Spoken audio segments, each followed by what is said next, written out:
여러분, 지금 동아시아는 긴장감 속에 휩싸여 있습니다. 제8호 태풍 꼬마이와 제9호 태풍 크로사, 두 개의 태풍이 동시에 북상하고 있습니다. 뜨거운 열도 아래 한반도는 폭염과 태풍의 이중 위협에 직면해 있습니다. 과연 이 고기압의 방패막이 언제까지 우리를 지켜줄 수 있을까요? 숨막히는 더위 속 태풍의 진로는 예측 불가. 지금부터 이중 태풍의 위협과 폭염의 실체를 하나씩 짚어보겠습니다. 태풍 제8호와 제9호가 서서히 북상하고 있습니다. 이 태풍들을 만들어낸 것은 남서몬순의 소용돌이입니다. 동아시아 기상전초의 패턴에 몬순 기류가 영향을 주고 있습니다.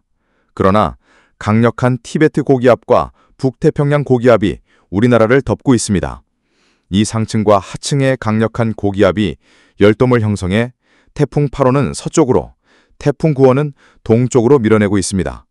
고기압이 만든 열돔이 태풍으로부터 우리나라를 지켜주고 있는 셈입니다. 물론 우리나라를 지켜주는 것은 고마운 일이지만 이제는 열돔의 뚜껑을 열었으면 하는 바람도 있습니다. 7월 29일 화요일 비공식 기록으로는 경기도 광주 퇴촌에서 41.1도의 기온이 관측되었습니다. 해당 지역은 기상청의 폭염특보 미운영 지역이기 때문에 공식 기록은 아닙니다. 하지만 연일 최고 기온이 40도를 넘고 있습니다. 이날 서울 영등포에서는 28.8도의 최저 기온이 기록되었으며 이는 비공식 열대야 기록입니다. 이어서 기상청의 폭염특보 발효 현황을 살펴보겠습니다. 7월 30일 수요일 오전 6시 기준 우리나라 거의 전역에 폭염경보가 발효 중이며 그동안 폭염특보에서 제외되어 있던 강원도 태백시에도 폭염주의보가 내려졌습니다. 현재 특보가 내려지지 않은 곳은 제주도 한라산뿐입니다. 남쪽 해역에서는 점차 파도가 높아지며 풍랑주의보가 발효되어 있습니다.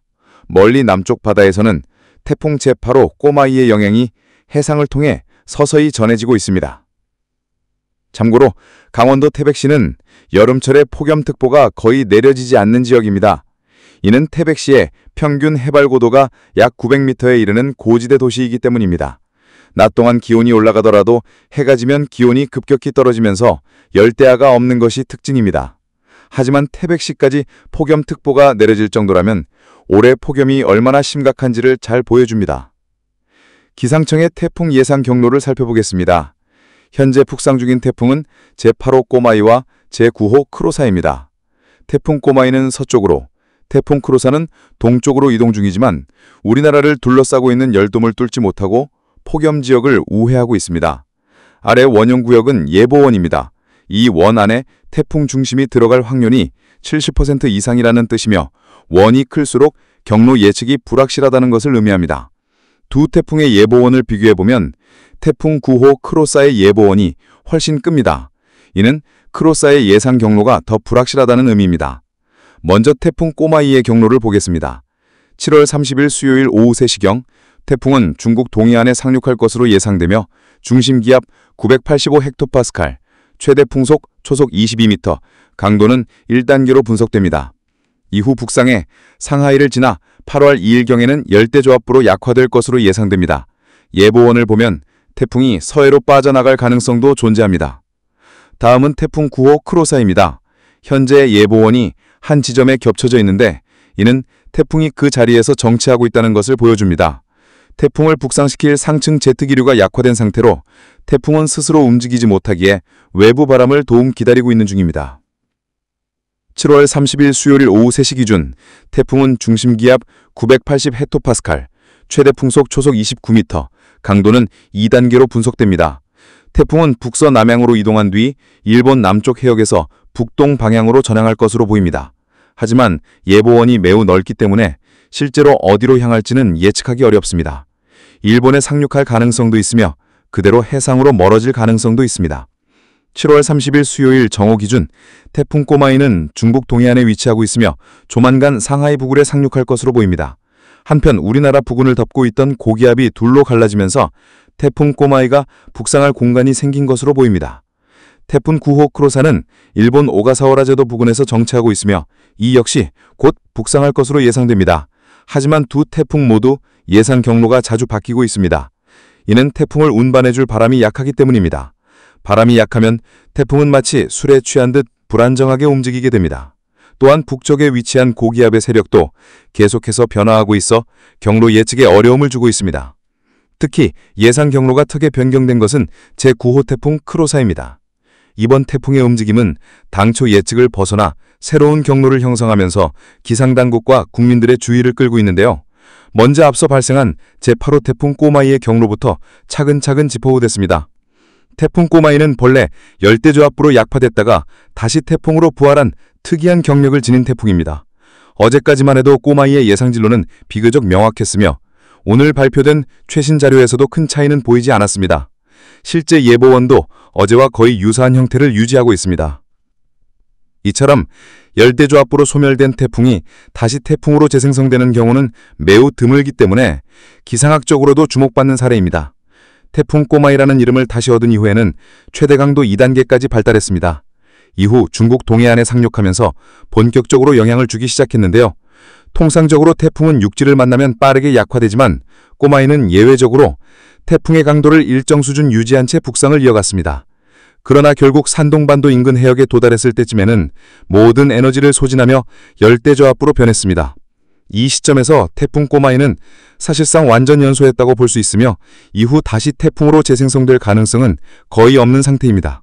이제 꼬마이는 역사의 한 페이지로 기록될 태풍이 되었습니다. 이제 시선을 돌려 제9호 태풍 크로사로 넘어가 보겠습니다. 등압선 분포를 보면 현재 크로사는 일본 남쪽 해양에 머물러 있는 상황인데요. 어제까지만 해도 크로사가 일본 동쪽 해상을 따라 비교적 고등 경로로 북상할 것으로 예상되었나 오늘 발표된 예측은 상황이 전혀 다르게 나타났습니다. 현재 태풍 크로사는 북서 방향으로 이동하다가 일본 남쪽 해양 부근에서 갑작스럽게 진로를 틀며 급격한 우회전을 시작했는데요. 이에 따라 예보도 크게 조정되었습니다. 예보 중심을 색깔로 구분해보면 오렌지색으로 표시된 8월 2일자 예보에서는 태풍이 일본 동쪽 먼바다를 따라 북상할 것으로 예상되었나 8월 3일 예보에서는 태풍의 예상 중심이 일본 간토 지방 바로 남쪽 해영으로 내려와 있습니다. 불과 하루 만에 진로 예측이 급격 변한 것입니다. 이러한 변화는 마치 태풍이 술에 취한 듯 비틀거리며 갈팡질팡하고 있는 모습처럼 느껴질 정도입니다. 사실 태풍의 진로를 예측하는 수치 모델이 매일 다르게 결과를 보이는 것은 어쩌면 당연한 일입니다.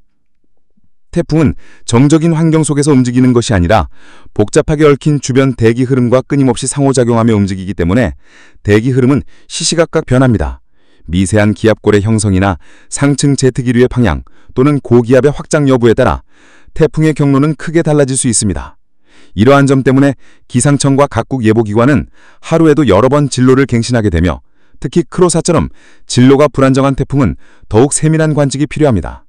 현재 추세대로라면 태풍은 예보원의 중심을 따라 움직이면서 일본 도쿄 동쪽 해상으로 빠져나갈 것으로 보입니다. 이 시점은 8월 3일 일요일이 예상됩니다.